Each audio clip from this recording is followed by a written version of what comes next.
Hello guys, आज हम करेंगे exercise 1.2 question number 1।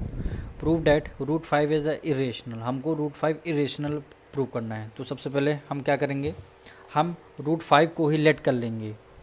Late root 5 is a rational number.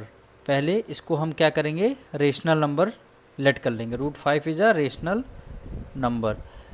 Rational number कौन से होते हैं? जो ए अपॉन बी की फॉर्म में होते हैं, जो ए अपॉन बी की फॉर्म में होते हैं। अब सबसे पहले यहाँ लिखेंगे रूट 5। रेशनल नंबर कौन से होते हैं? जो ए अपॉन बी की फॉर्म में होते हैं। Where A and B are coprime. क्या है? ए एंड बी यहाँ पे क्या है? को प्राइम, जिसके 1 के अलावा जो फैक्टर्स होते हैं वो को प्राइम नंबर होते हैं। और B does not equal to zero. B क्या है? बी हमारा कभी ज़ीरो नहीं होगा। बी हमारा कभी, अब हम क्या करेंगे, यहाँ पे लिखेंगे स्क्वायरिंग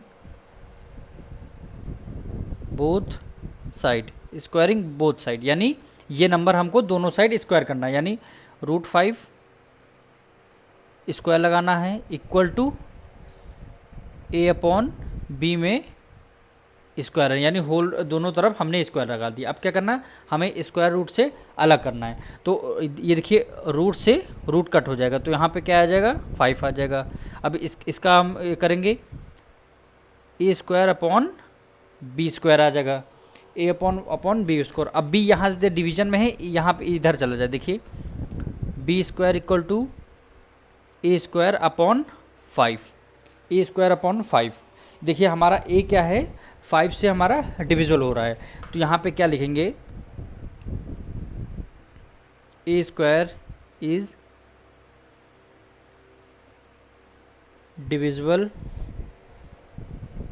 बाय 5। अगर ए स्क्वायर हमारा 5 से डिविजिबल हो रहा है तो ये क्या होगा? ए भी डिविजिबल होगा 5 से। ए इज ऑल्सो डिविजिबल बाय 5। ए भी हमारा क्या है? 5 से डिविजिबल होगा। तो हम ये वाली इक्वेशन फर्स्ट लेट कर लेंगे। अब यहाँ पे लिखेंगे put A equal to 5c। हमने क्या लेट कर दिया? Put A equal to 5c हमको रखना है। कौन सी इक्वेशन में? Equation first. In equation first, इस वाली इक्वेशन में ए जहाँ पे है हमको 5c इसकी जगह रख देना है। देखिए बी स्क्वायर इक्वल टू ए की जगह हमें क्या रखना है? 5c, यानी 5 ए की जगह हमने 5 रख दिया। अब ए का स्क्वायर था तो हमने पूरे का स्क्वायर लगा दिया, अपॉन के नीचे 5 है। बी स्क्वायर इक्वल टू, अब स्क्वायर रूट को खोलेंगे, 5 5 जा कितना हो गया? 25 का सी स्क्वायर लग जाएगा अपॉन 5। अब 5 से डिविजल देंगे, 5 जा 5, 5 5 जा 25, यानी बी स्क्वायर की वैल्यू कितनी आ गई? 5c square. 5c स्क्वायर आएगा। अब देखिए क्या कैसे होगा। बी स्क्वायर 5 इसमें किस में है? मल्टीप्लिकेशन में, तो इक्वल टू के इस तरफ किस में आएगा? डिवीजन में हो जाएगा। तो यहाँ पे फिर सी स्क्वायर लग जाएगा। अब हमें क्या करना है? देखिए हमारा क्या है? बी भी 5 से डिविजल हो रहा है, तो यहाँ पे लिखेंगे B square is divisible by 5। और बी अगर बी स्क्वायर हमारा अगर डिविजिबल हो रहा है तो हमारा क्या होगा? ए भी हमारा बी भी हमारा divisible. B is also divisible by 5।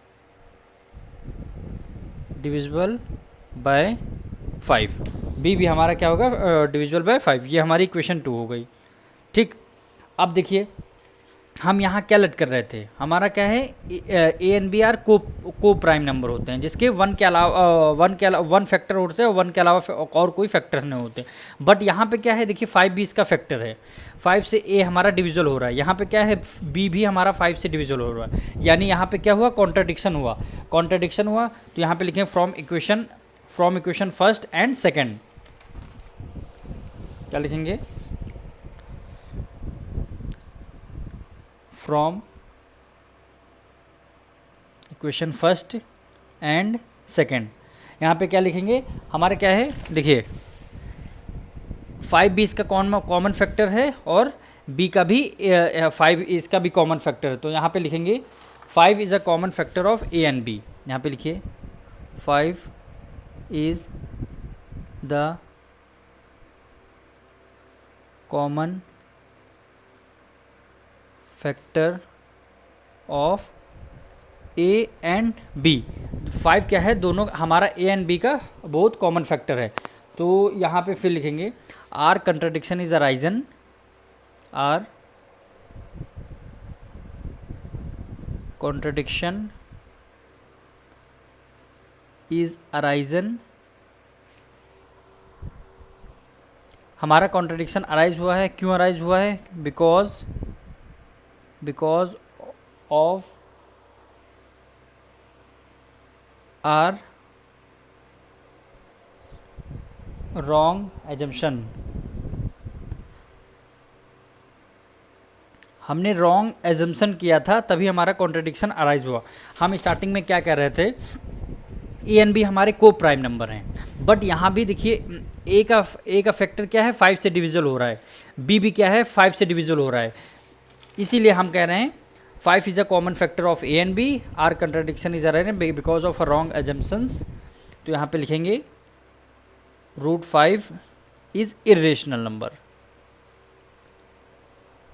Irrational number.